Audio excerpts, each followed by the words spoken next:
Why you feel guilty for being happy. You finally got something good. Maybe a moment of peace. Maybe something you worked hard for. Maybe just a quiet evening where everything felt okay for once. And instead of enjoying it, a voice inside you whispered, "You do not deserve this. Something bad is coming. Other people are suffering right now. Who are you to feel good?" And just like that, the happiness was gone, replaced by guilt. You have never heard anyone talk about this because nobody admits it. But today, ancient philosophy is going to explain exactly why this happens and what to do about it. Stay with me. Part 1. What ancient philosophy says about happiness and guilt. The ancient Greeks were obsessed with one question above everything else. What does it mean to live a good life? Not a rich life, not a famous life, not an impressive life. A good life, a genuinely happy life. And what they discovered was both beautiful and deeply uncomfortable. Aristotle introduced the concept of eudaimonia, often translated as happiness, but more accurately meaning human flourishing, living fully, being completely alive in the way only humans can be. And he said something that almost nobody says today. Happiness is not something you stumble into. It is not a reward for suffering. It is not something you have to earn through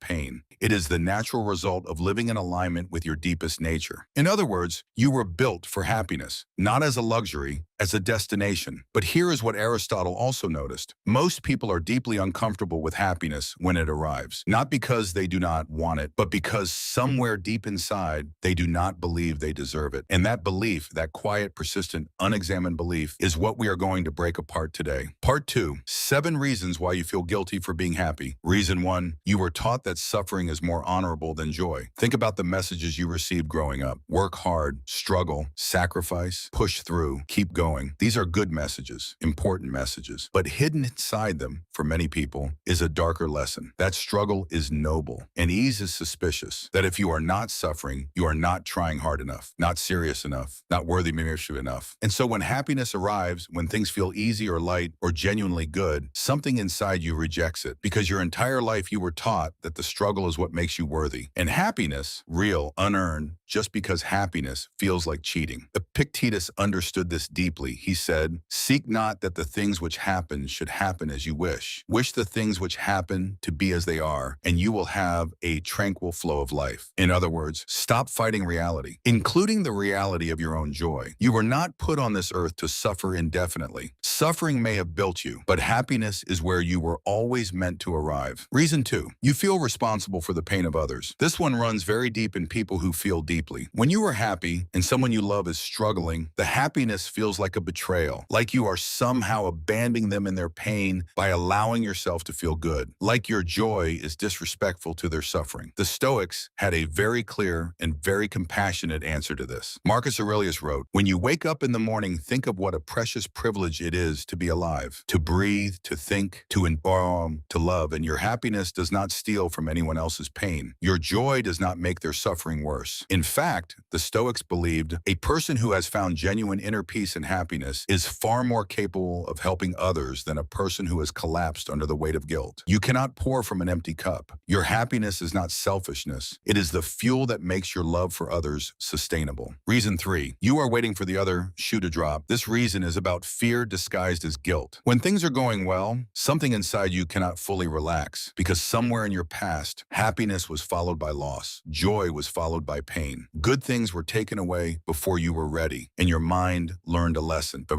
Do not get comfortable. Do not trust good things. Do not enjoy this too much because it will not last. So you feel guilty for being happy because happiness has become associated with vulnerability. If you let yourself feel it fully, the loss of it will hurt even more. Heraclitus said, "Everything flows. Nothing stands still." Yes, happiness is temporary. Everything is temporary. But that is not a reason to refuse happiness when it arrives. It is a reason to be fully present in it while it is here. The flower does not refuse to bloom because winter is coming, and you do not have to refuse joy because pain has visited you before. Reason 4, you do not feel like you have earned it yet. This is the one that lives in the chest of almost every hardworking, deeply thinking person. You have a list in your head, a list of things you need to accomplish before you are allowed to feel good. Finish this goal, reach this milestone, fix this problem, become this version of yourself. And until every item on that list is complete, happiness feels premature, unearned, arrogant even. Aristotle saw this trap clearly. He said that eudaimonia, true human flourishing, is not a destination you arrive at after completing enough tasks. It is a way of moving through life. It is present in the doing, not just in the achieving. The person who says, "I will be happy when," is postponing their entire life, because there will always be another when, another goal, another milestone, another reason to wait. You do not have to earn happiness. You have to choose it right now, with everything unfinished, with everything imperfect, with everything still in progress. Reason 5, you believe happy people are not taking life seriously. Somewhere along the way, many intelligent, sensitive people picked up a quiet belief that seriousness is a virtue and lightness isn't a flaw. That people who laugh easily and feel joy freely must not understand how difficult life truly is. That real depth, real intelligence comes with a permanent weight, and so happiness feels almost intellectually embarrassing. Like if you were truly paying attention to the world, truly aware of its suffering and complexity and darkness, you could not possibly feel light. But the ancient philosophers, the very people who thought most deeply about human suffering, disagreed completely. Epicurus, who is often misunderstood as a philosopher of shallow pleasure, actually taught something profound. He said the highest human pleasure is not physical indulgence. It is ataraxia, a state of deep, calm, undisturbed peace, a quiet joy that exists not despite understanding life's difficulty, but because of it. The most serious thinkers in history, Socrates, Marcus Aurelius, Epicurus, were not permanently miserable. They had found something deeper than happiness as a feeling. They had found happiness as a way of being, and that is available to you too. Reason 6, you have defined yourself through your struggle. This one is subtle, but it is powerful. For many people, the struggle has become their identity. The pain, the hardship, the difficulty, it became the story they tell about themselves, the thing that makes them interesting, the thing that connects them to other people. And when happiness arrives, when the struggle genuinely eases, there is a disorienting question underneath the guilt. If I am not the person who is struggling, who am I? The Stoics called this false identity, building your sense of self on external circumstances rather than internal character. Epictetus, who suffered more than most, said the most important work a human can do is separate what they are from what has happened to them. You are not your pain. You are not your struggle. You are not the hardest chapter of your story. And you are absolutely allowed to begin a new chapter. One that is lighter, one that is freer, one that feels, if you will let it, happy. Reason 7, nobody around you seems happy. Either the last reason is both the simplest and the most overlooked. Happiness can feel socially isolating. When the people around you are struggling, when complaint and struggle and difficulty is the shared language of your environment, being happy feels like speaking a different language, like you are somehow separate from the group, out of touch, not properly participating in the shared human experience of difficulty. And so you suppress the happiness, minimize it, apologize for it to fit back in. Aristotle said,